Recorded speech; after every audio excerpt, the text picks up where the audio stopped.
I come in, he goes here. I come down this way, right? I turn into him, I come over. Now watch it when I come back. I come back, I'm upright.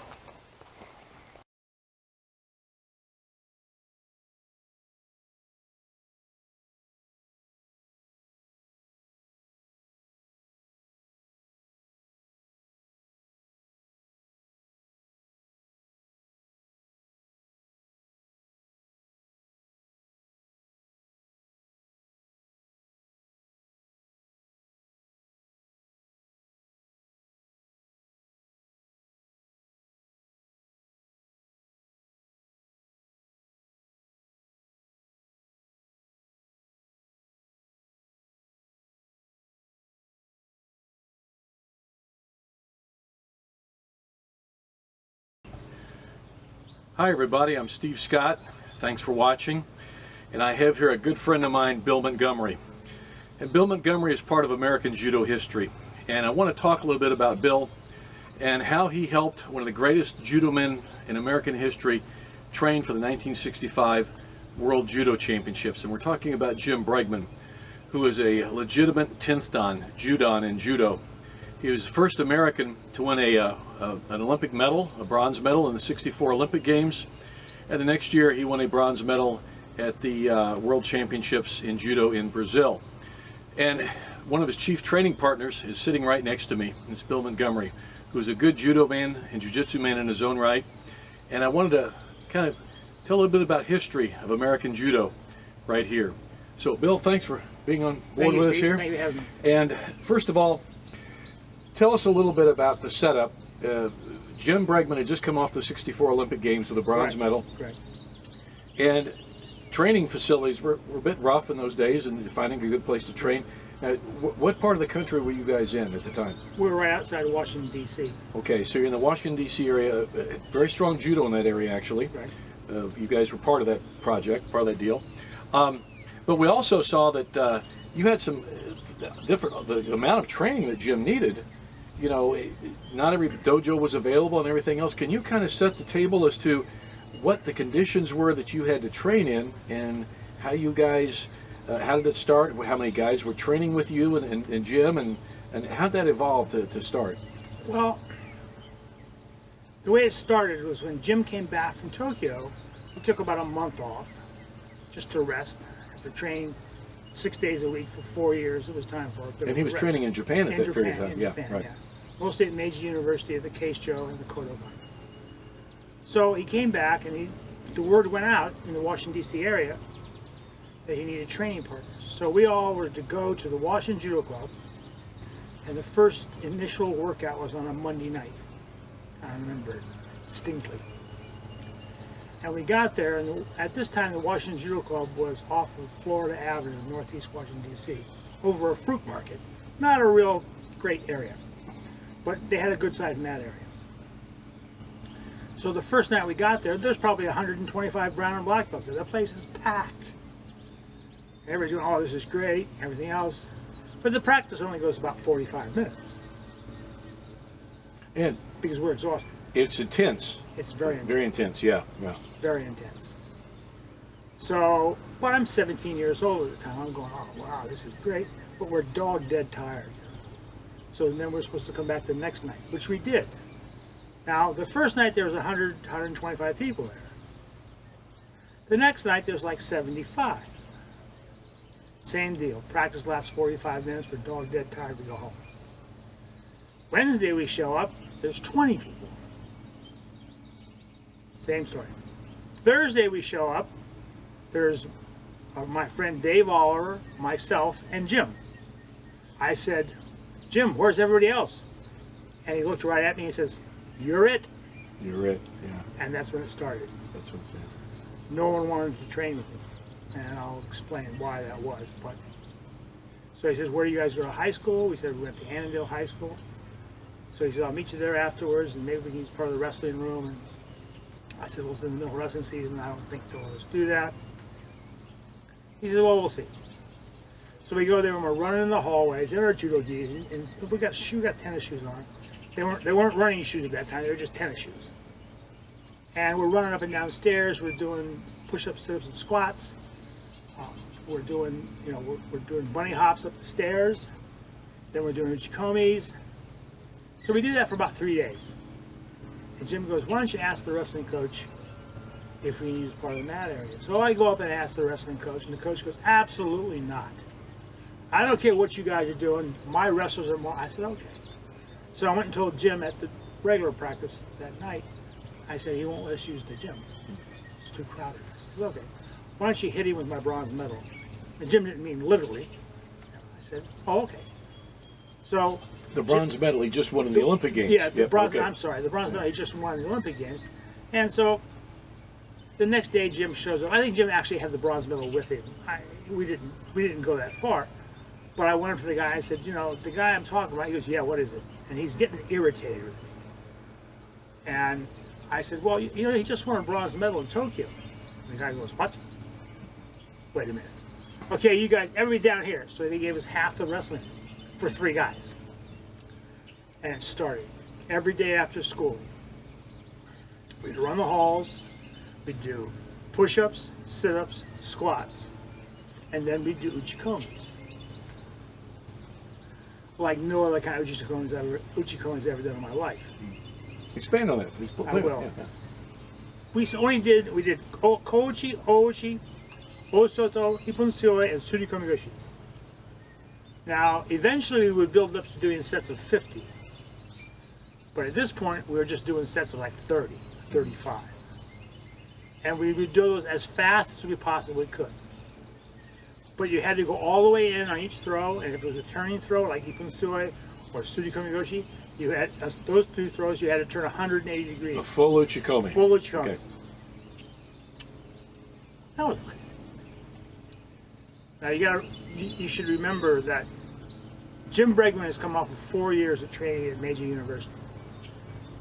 He's used to having 60, 70 guys on the mat, top quality guys, and also some kohais that he can beat around at will. He's got 2 brown belts. That's all he's got, because no one else will train him. So he brings us along slowly.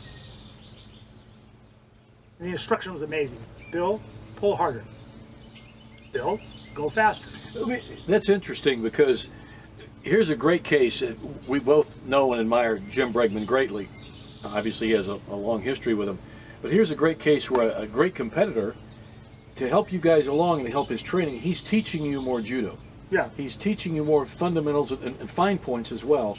All the while, so he's taking an extra burden, isn't he, in his own training? Yeah. Okay. Because we don't know he's doing that. We right. We're not aware of that. I don't think he knew it. So we start doing this, and pretty soon we're up to 50 uchikomis in sets of 50.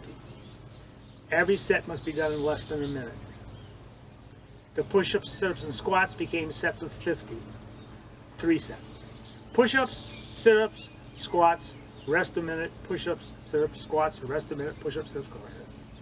And then after that was all done, we would do what Jim called throw for throw. Mm-hmm. We fought, and he threw. Mm-hmm. When I said we fought, we tried to stop him from throwing as hard as we possibly could. We didn't do any runs during the afternoon. We didn't do any newaza.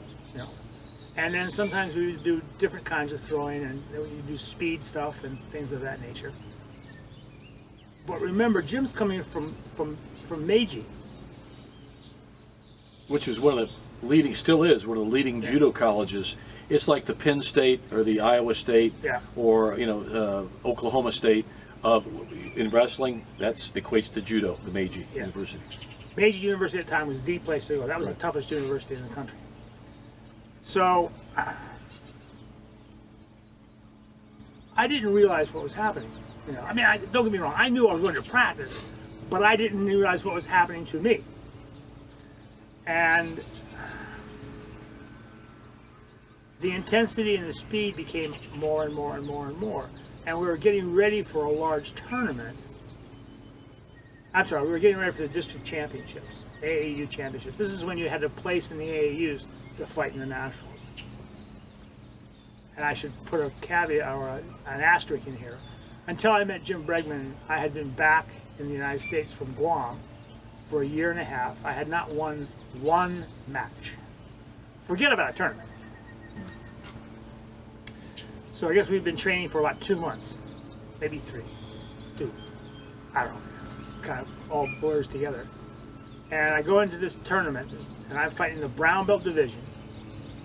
And for those of you who know those days, I had like 35 guys in my category. And I threw them all. I threw everyone for a full point, and including my friend Dave Oliver. You know, Bregman won his class in the brown belt class, and the black belt class. He and I got selected to represent Washington in his big Shufu tournament.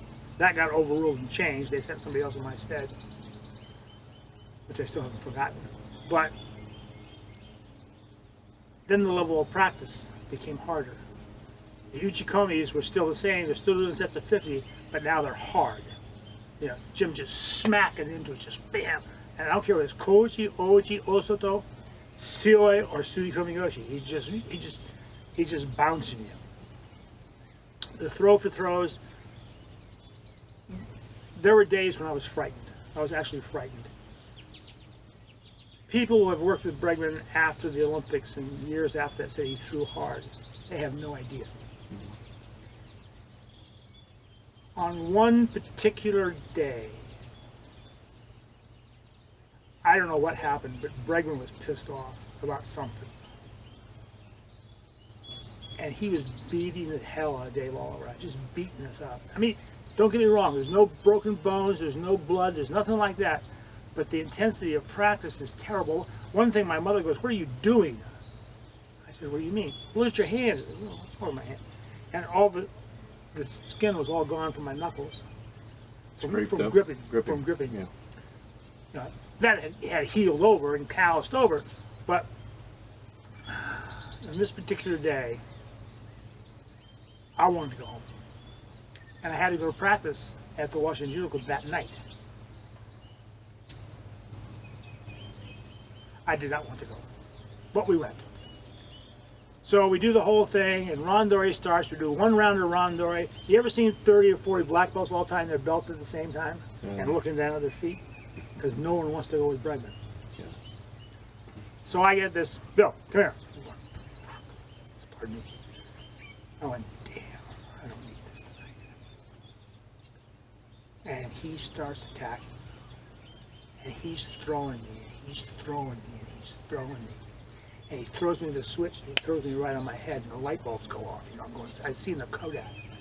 And he yanks me back off my feet, and he keeps throwing me, and he's throwing me. I'm really getting scared, you know. I couldn't leave. Right.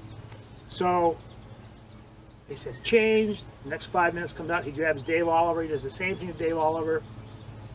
He looks around after the next round, and I'm just leaning up against the wall. I'm making no jokes. I'm about to tear up. I'm leaning against the wall. And he grabbed someone. I don't remember who it was, some black belt. He says something in Japanese. And the guy doesn't speak Japanese, but Bregman's pissed. He grabbed the guy. "Come on, let's go."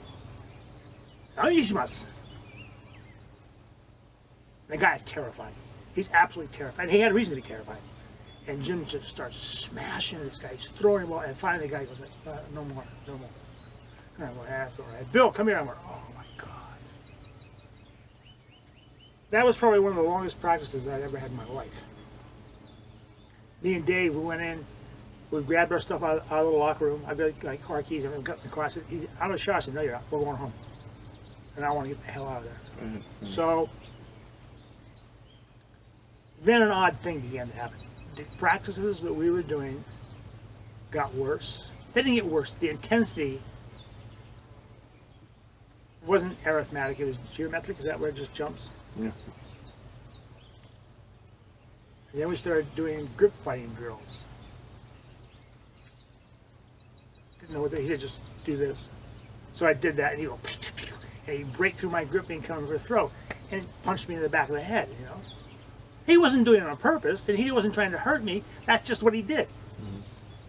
So that went on through this tournament and the cycle and everything, and then 3 weeks before the Nationals, Bregman got his knee blown out. I don't want to go into how that happened, but it wasn't anything to do with me, but his knee got blown out. He waited 3 weeks and he came back and started training. By this time, Dave Oliver and I are just about to graduate from high school. And Jim says, "Well, can you guys continue training this summer? And I said, sure. Dave said, well, I got to work and so on. So Jim says, well, train when you can, Dave, Bill. You know, I said, I'll be there. So every morning I would get on a bus if I couldn't borrow my dad's one of our cars. I'd get on a bus. I would ride to Arlington, Virginia, to Jim's house in Green Valley, their apartment. Jim and I would go run the track. We'd go to the dojo. We'd do 50 push-ups, 50 sit-ups, 50 squats, 50 push-ups, 50 sit-ups, 50 squats, 50 push-ups, 50 sit-ups. That was on Monday, Wednesday, and Friday. On Tuesdays and Thursdays, we did that, plus we lifted. And then we did the uchikonis. And then we did the drills, you know.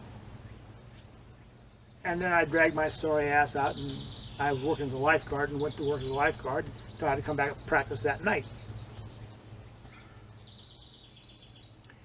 There are a number of people who have said they trained with Bregman that summer, and it really makes me angry, because they didn't. People came into that morning session, they would come in, and they would go, oh yeah. And you could see by their body language and their facial expressions, we didn't say anything about it, we just went, yeah. They were never coming back. They were terrified. Mm-hmm. And what they would say was, that's too hard. That's not judo. Okay.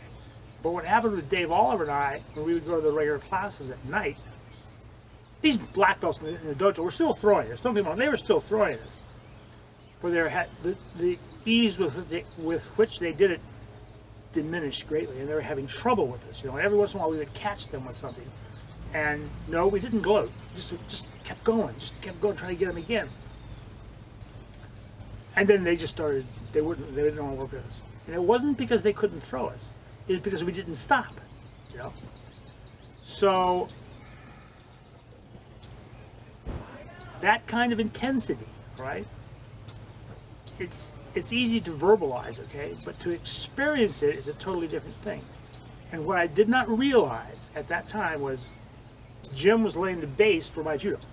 I mean, I'd been doing judo for a couple of years before I met him, but that was to be my base. The instruction was, there wasn't a lot of instruction. It was all through osmosis. Not the best way to learn, but you know, this was in 1966. This time, 65? 65. 65, yeah. So it served me well, and I went on to compete and everything. I didn't make it nationally, you know, for whatever reason. You know. But then in 1973, I was on a trip with Anton Gazing, and we spoke about this in another time. And it was supposed to be a coaching tour. Anton's idea of coaching tour and my idea of coaching tour were two diametrically opposed ideas. His idea of coaching was, you ready, Bill? Fight. So the first 3 days we were in Austria, it was nice. Larry Thorpe, my buddy, was also in that. We just ran up and down these little mountains, up and down the little portions of the mountain, did some push-ups and uchikomis, waiting for the Austrian team to arrive.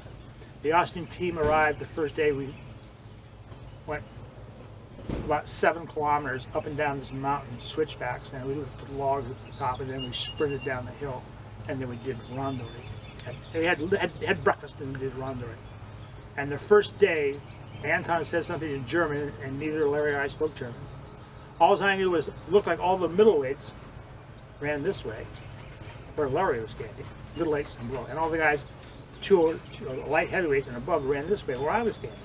And I thought to myself, I'm in serious trouble. And I was. And Anton goes, "Randori, schnell, schnell, schnell." And I'm going, and these guys are running at me. Only one of them can get me. They started. Yeah. Sure, we're still good there. Yes, we're still good there. These dogs. We can cut. Yeah. At any rate, it started. Okay, and go. It started. At first, Anton was telling me I was taking falls for people and I shouldn't do that. I quit doing that. I just started fighting. I did things on that trip that I've never done since, I've never done before, and I've never done since in a stress situation, a randori situation, and it was because of Jim. Jim laid that foundation, which whatever sport you're in, you've got to have this foundation, but technically it was a great foundation. And he taught you how to train, and he taught you how to endure a lot of abuse, frankly. That's what you get at that level of training. So go ahead, please. So, as one example of what you can do when you're under stress, there was a guy at this, I'm sure he's still alive, he's my age, I hope he's still alive. We ain't friends, but I hope he's still alive, named Eddie Eilich. And he was an Austrian national champion, I think, a couple of times. And he did a Taiotoshi, a right Taiotoshi. But when he did it, he trapped your leg. He had broken several legs in the Austrian championships. And he comes in a Taiotoshi, and he's trying to break my leg. I stepped over him, and I gakke'd him. And I threw him. I was trying to knock him out. Didn't work. He stood up. The point is, I threw him with that throw. I've never thrown anybody with that throw before or since. And that came from Bregman. I drilled that thing for months, if not years. Okay? Yeah, I was just about to say, if anybody knows Jim Bregman's judo and his teaching style, that's classic counter to Taiotoshi for Jim Bregman. Right. Yes. So, when people tell me they want to train and they want to do things, I go, okay.